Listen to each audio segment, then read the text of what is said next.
Assalamualaikum warahmatullahi wabarakatuh. Jadi pada pagi ini insya-Allah para penonton sekalian, kita teruskan dengan kuliah yang kedua, kuliah selama 5 minit, untuk kita berkongsi ilmu pada pagi ini. Iaitulah apa yang saya dapat ambil ini, satu kitab daripada kitab Mukhtasar Ibn Abi Jamrah, yang mana kitab ini mengandungi sebanyak 294 hadis pilihan daripada kitab Sahih Bukhari. Baik, kita lihat satu hadis di muka surat 224, hadis ke-118. Tiga golongan manusia yang tidak disukai oleh Allah Subhanahu Wa Taala. Baik, dalam hadis ini di mana baginda Rasulullah bersabda, dikata qala Rasulullah SAW, hadis ini riwayat daripada Abu Hurairah tentang salasun la yukallimuhullah wa la yanzuru ilaihim yaumil qiyamah wa la yuzakkihim wa lahum azabun azim.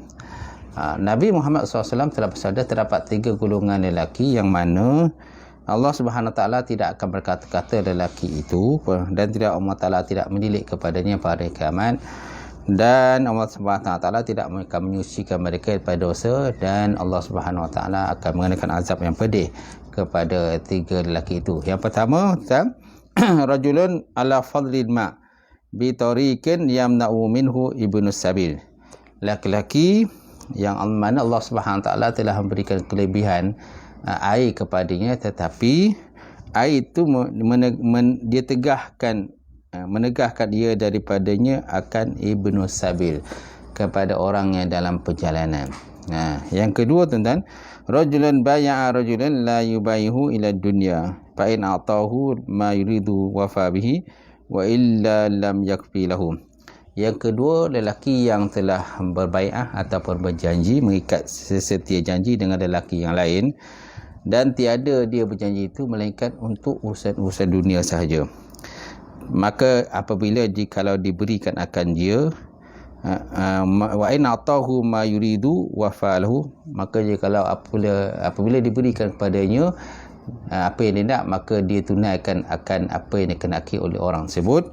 Dan jikalau dia tidak diberi, maka sudah tentu dia tidak akan menunaikan apa yang dikenaki oleh hajat orang tersebut. Dan yang ketiga, tuan-tuan, rajulun sawama rajulan bi sa'atin ba'da asri fa halafa billah laqad a'ta biha kaza wa kaza fa akhadha. Yang ketiga, tuan-tuan, itulah laki-laki yang menawarkan kepada seorang laki-laki lain dengan barangan dagangannya sesudah daripada asar, lalu dia bersumpah, fa halafa billah, lalu dia bersumpah dengan Allah Subhanahu Wa Taala, laqad a'ta biha kaza wa kaza. Lalu dia diberikan laqad a'ta biha, lalu diberikan ia dengannya demikian, fa akhadha, lalu diambilkan akan barang tersebut. Jadi tuan, dalam hadis ini Allah baginda Rasulullah telah menyebutkan kepada kita terdapat tiga lelaki yang mana Allah Subhanahu Wa Taala tidak akan berkata-kata dengan lelaki tersebut, dan Allah Subhanahu Wa Taala juga tidak akan menyucikan mereka pada dosa, dan bagi mereka itu mendapat azab Allah Subhanahu Wa Taala pedih. Itulah yang pertama, rajulun ala fadli ma bi tariqin yamna'u minhu ibnu sabil. Laki-laki yang mana Allah Subhanahu Wa Taala telah menggunakan pada kelebihan pada air, tetapi air itu ditegahnya daripada diberikan kepada orang yang musafir, tuan-tuan. Ini satu sifat yang tidak baiklah. Kalau saat ini kita digunakan kelebihan air, tuan-tuan, sama ada air itu kita melalui air pipe ke, air perigi ke, air sungai dan sebagainya, dan air itu boleh diberikan sebahagian air itu kepada orang lain, terutama sekali ibnu sabil ni orang musafir. Jadi sepatutnya kita kena bagilah dengan niat sedekah kepada mereka, tak perlulah kita menjual air tersebut kepada mereka. Ni ada di kalangan golongan tertentu, tetapi bukan di Malaysia lah. Kalau Malaysia ni banyak air, kalau negara Arab dan sebagainya, di mana negara tersebut memerlukan pada air, dan air sukar untuk didapati. Jadi kalau seandainya ada orang-orang yang musafir, sepatutnya kita berikan air kepada mereka. Yang kedua, itulah laki-laki yang berbai'ah, berikat setia dengan lelaki yang lain, dan dia tidak berbai'ah itu melainkan kepada urusan-urusan dunia semata-mata lah. Jadi ini pun satu sifat yang tidak baiklah. Kalau seandainya lelaki itu diberikan kepada apa yang dia nak, maka dia akan menunaikan segala hajat orang-orang yang memberi tadi.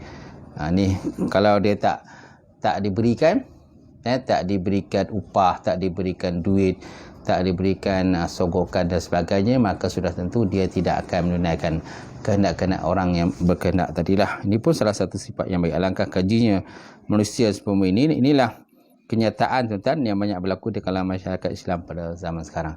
Dan yang ketiga itulah laki-laki yang menawarkan akan barang dagangannya waktu asar. Dalam hadis ini sebut waktu asar. Kenapa? Kerana waktu asar itu merupakan seafdal waktu, dan waktulah paling sesuai antara waktu yang sesuai untuk seorang itu berniaga dan sebagainya. Maka ada laki-laki yang disebut dalam hadis ini yang mana dia telah bersumpah, wahal apabila dia bersumpah dengan Allah Subhanahu Wa Taala, wallahi wabillahi tallahi, wallahi aku beli ini barang ni sekian harga dan saya jual barang ini dengan sekian harga.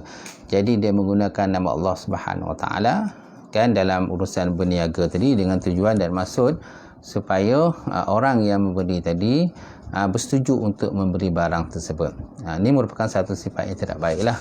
Jadi mana dia menggunakan nama Allah Subhanahu Wa Taala kan dengan tujuan supaya dia mendapat habuan dunia ataupun pengaruh dunia. Jadi Malaysia meniaga secara ini telah melakukan dua perkara yang besar. Pertama, bersumpah dengan Allah Ta'ala bukan pada tempatnya. Yang kedua, berdusta menerangkan harga belian atau jualan yang tidak benar, dan dia bersumpah pula untuk menguatkan dustanya guna untuk menghasilkan tujuannya, iaitu perniagaan secara yang tidak jujur. Nampak tuan? Jadi ada 3 golongan di hadapan Allah Ta'ala tuan-tuan. Sebut dalam ini tidak akan berkata, hadis ini daripada Imam Bukhari, Allah Ta'ala tidak akan berkata-kata mereka, Allah Subhanahu Ta'ala menggunakan azab yang pedih pada mereka.